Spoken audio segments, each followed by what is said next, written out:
mencoba memaparkan materi kami dengan judul Hak Kekayaan Intelektual Industri. Baik, langsung saja, mari kita ketahui apa yang menjadi pengertian daripada hak kekayaan intelektual industri ini. Hak kekayaan intelektual adalah hak yang timbul dari kemampuan berpikir atau olah pikir yang menghasilkan suatu produk atau proses yang berguna untuk manusia. Dalam ilmu hukum, hak kekayaan intelektual merupakan harta kekayaan khususnya hukum benda yang mempunyai objek benda intelektual, yaitu benda yang tidak berwujud, yang bersifat imaterial. Maka pemilik hak atas kekayaan intelektual pada prinsipnya dapat berbuat apa saja sesuai dengan kehendaknya. Baik, selanjutnya adalah macam-macam hak kekayaan intelektual industri. Pada prinsipnya, hak ini dibagi menjadi dua kelompok, yaitu yang pertama hak cipta dan kedua adalah hak kekayaan industri. Baik, yang pertama adalah hak cipta. Pengertian hak cipta ini menurut Undang-Undang Nomor 19 Tahun 2002, yang dimana hak cipta ini adalah hak eksklusif bagi pencipta atau penerima hak untuk mengumumkan atau memperbanyak ciptaannya atau memberikan izin untuk itu dengan tidak mengurangi pembatasan-pembatasan menurut peraturan perundang-undangan yang berlaku pada pasal 1 butir 1. Selanjutnya adalah hak kekayaan industri. Hak kekayaan industri ini terdiri dari beberapa jenis, antara lain yang pertama paten. Paten merupakan hak eksklusif yang diberikan oleh negara kepada investor atas hasil investasinya di bidang teknologi untuk selama waktu tertentu, melaksanakan sendiri investasinya atau memberikan persetujuan kepada pihak lain untuk melaksanakannya. Yang kedua adalah merek. Hak merek adalah hak eksklusif yang diberikan oleh negara kepada pemilik merek yang terdaftar dalam daftar umum merek untuk jangka waktu tertentu dengan menggunakan sendiri merek atau memberikan izin kepada pihak lain untuk menggunakannya. Yang ketiga adalah varietas tanaman. Hak perlindungan varietas tanaman adalah hak khusus yang diberikan oleh negara kepada pemulia tanaman untuk menggunakan sendiri varietas hasil pemulihannya atau memberikan persetujuan kepada orang atau badan hukum lain untuk menggunakan selama waktu tertentu. Dan yang keempat adalah rahasia dagang. Rahasia dagang adalah informasi yang tidak diketahui oleh umum di bidang teknologi dan atau bisnis yang mempunyai nilai ekonomi karena berguna dalam kegiatan usaha dan dijaga kerahasiaannya oleh pemilik rahasia dagang. Dan yang kelima adalah desain industri. Desain industri adalah suatu kreasi tentang bentuk, konfigurasi, atau komposisi garis, atau warna, ataupun gabungan dari bentuk 3 dimensi atau 2 dimensi yang memberikan kesan estetis dan dapat diwujudkan dalam pola 3 dimensi atau 2 dimensi serta dapat dipakai untuk menghasilkan suatu produk, barang, komoditas, industri, atau kerajinan tangan.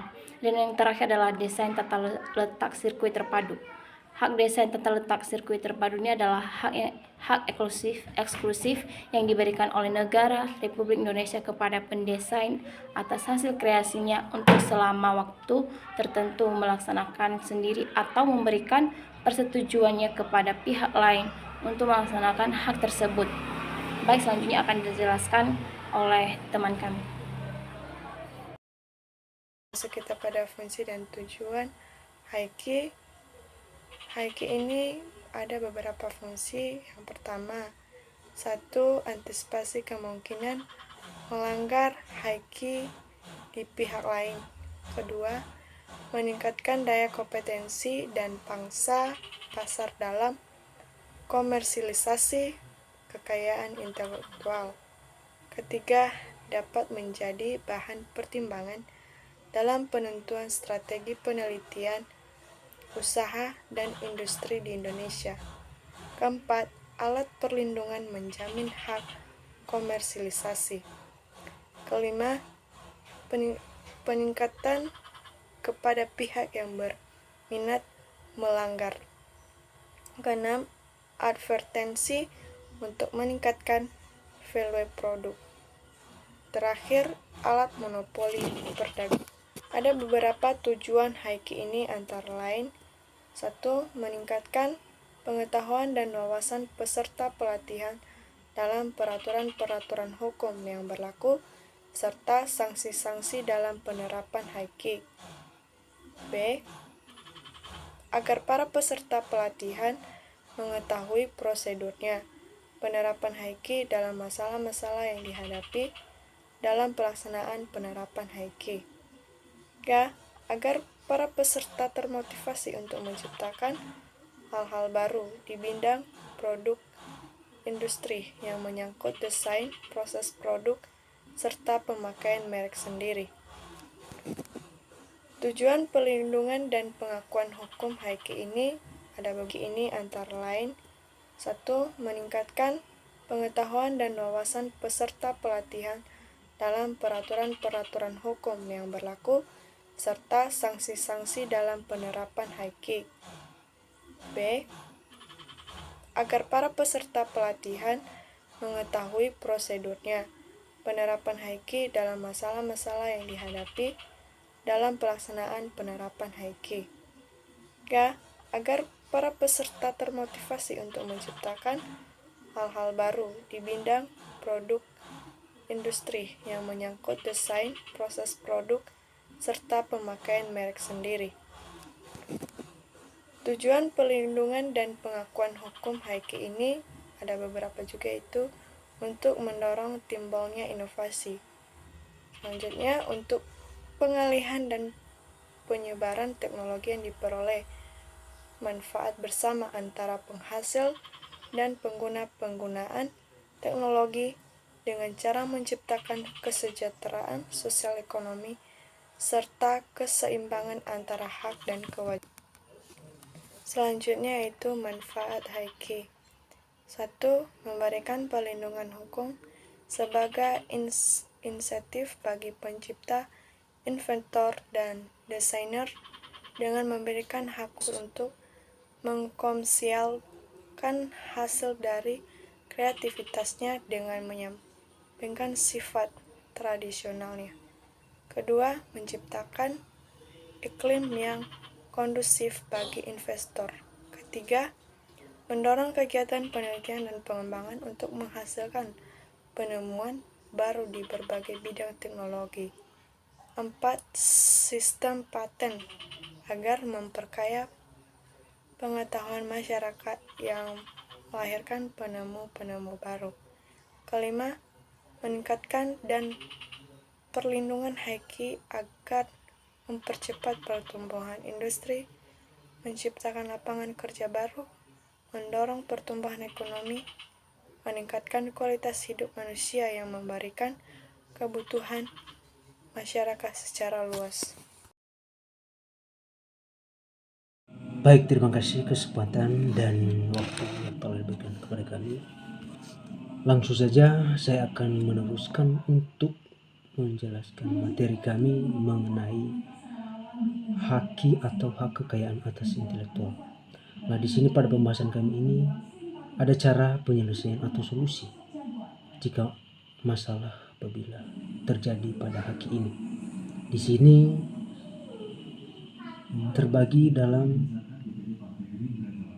dua bagian. Yang pertama ini cara menyelesaikan sengketa HAKI mengenai hak cipta.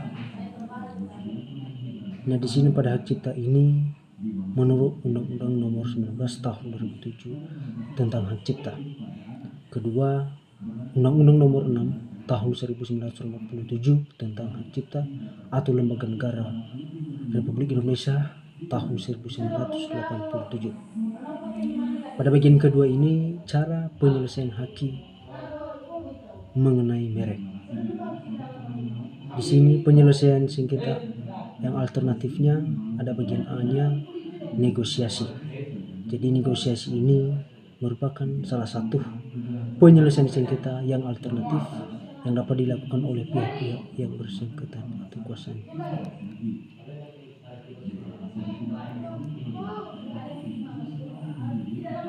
Pada bagian B-nya itu mediasi. Mediasi ini adalah menurut ketentuan pasal 6 ayat 2 Undang-Undang Nomor 30 Tahun 1999 menyatakan atas kesepakatan tertulis pada pihak sengketa atau beda pendapat diselesaikan melalui bantuan seorang atau lebih. Bagian C-nya konsiliasi. Konsiliasi ini adalah salah satu proses penyelesaian sengketa alternatif yang melibatkan seorang pihak ketiga atau lebih. Pada bagian keduanya yaitu penyelesaian sengketa melalui pengadilan. Jadi penyelesaian sengketa dilakukan melalui pengadilan ini sebagaimana diatur di dalam Undang-Undang Nomor 15 Tahun 2001 dapat diajukan kepada pengadilan niaga. Yang pertama, gugatan ganti rugi dan atau penghentian semua perbuatan yang berkaitan dengan menggunakan merek tersebut. Ketiga, cara menyelesaikan hakim mengenai hak paten.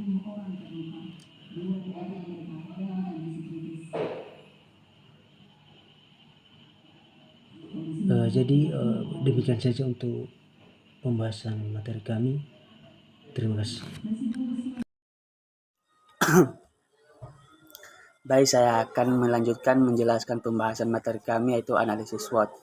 Analisis SWOT ini metode analisis perencanaan strategi yang digunakan untuk mengevaluasi dan memonitori lingkungan perusahaan baik eksternal maupun internal.